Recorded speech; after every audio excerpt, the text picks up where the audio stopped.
best friend's lost one penny. Sure. One penny you never paid back. Dude, but you want to stand behind him and show remorse and try to make me feel guilty that it was your best friend that you were responsible for killing? You didn't even pay. You didn't pay one penny to that man's loss that you were ordered to. Operating a motor vehicle in a public place while intoxicated, and paragraph 2 represented in the indictment reflects that you have 2 or more prior convictions of DWIs. So paragraphs 1 and 2 constitute a third degree felony.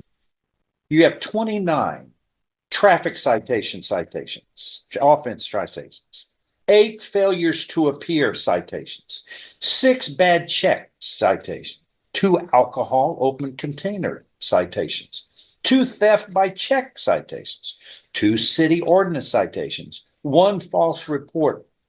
I mean, that adds up to 50. Plus, you've got back to 96, illegal possession of marijuana conviction, failure to identify conviction, family assault conviction. Family assault, my goodness, you're talking about your family is concerned. You got a family assault conviction, evading detention, driving while intoxicated, illegal possession, driving while intoxicated a second time, then criminal negligent homicide, and illegal possession of a firearm by a felon in federal court. I'm going to rail on a little bit on the criminal negligent homicide. But Mr. Smith said, terrible situation. What was it, your best friend? Your best friend. So you are charged with killing, being responsible for the death of your best friend. So you were placed on probation. And how long did that last before it was revoked? A little over a year. And then it was revoked by another judge. Your best friend, I guess that was a terrible loss to you and his family. In that case, you were ordered to pay restitution in the amount of, let's see, where is that? You were ordered to pay restitution, that is to the loss of the family, to that poor man, in the amount of, let me see, where is this? $4,748.16 when you were placed on probation. You were revoked a year later. What were you revoked for? Do you remember? Because I can tell you. You were revoked by the judge for failing to serve 300 hours of community service and failing to submit to a substance abuse assessment and follow the recommended treatment program. You didn't even care to help yourself. So the judge revoked you, sentenced you, and here's what's interesting. It was Judge Giblin. After all of that was over with, he sentenced you, and included in the sentence is restitution ordered in the amount of $4,748.16. You never paid for your best friend's loss one penny. Sure. One penny you never paid back. Dude, but you want to stand behind him and show remorse and try to make me feel guilty that it was your best friend that you were responsible for killing? You didn't even pay.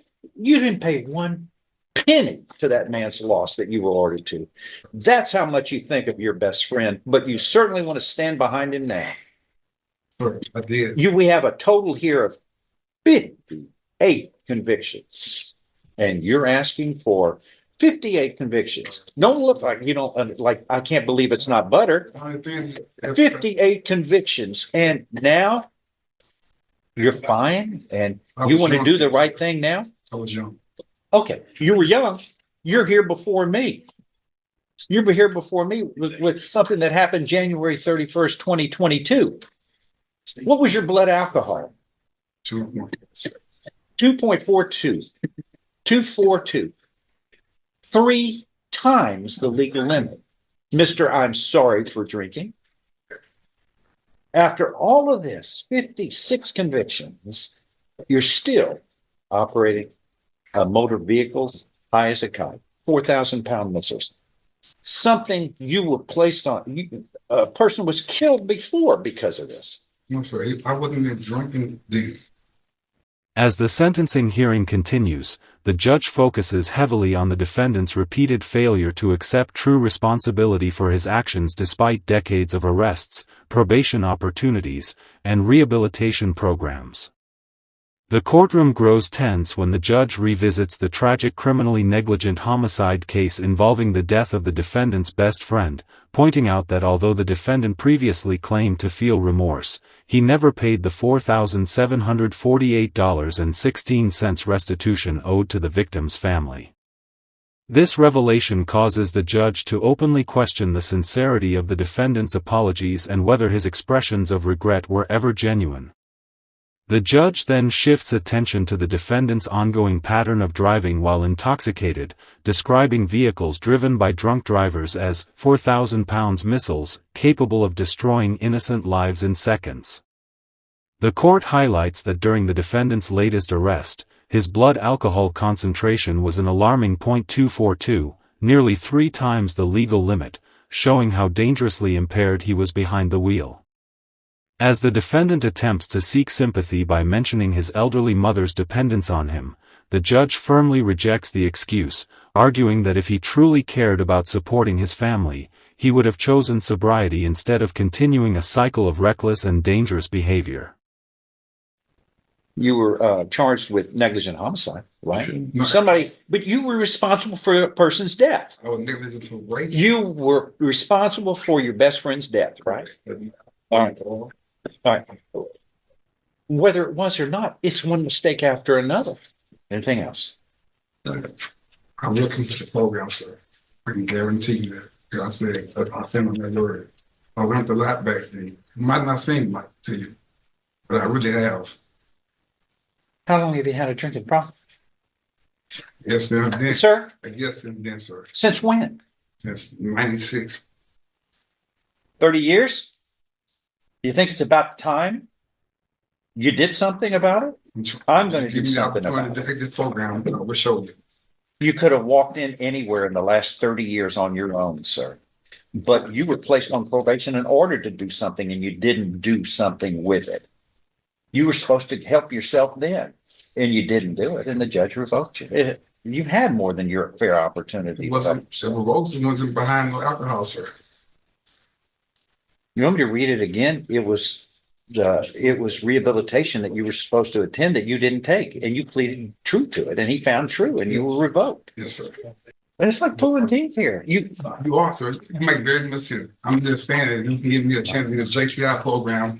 If Washington officers told me, I can believe I can get better. Look, first time, shame on you. Second time, shame on me for you being up here again. And it's not the second time. But I'm going to give you another chance to get out and show what you're capable of with a 2.242 DWI after 56 convictions for criminal behavior. You pleaded guilty, paragraphs 1 and 2, which are third-degree felony, which is a third-degree felony for operating a motor vehicle while intoxicated.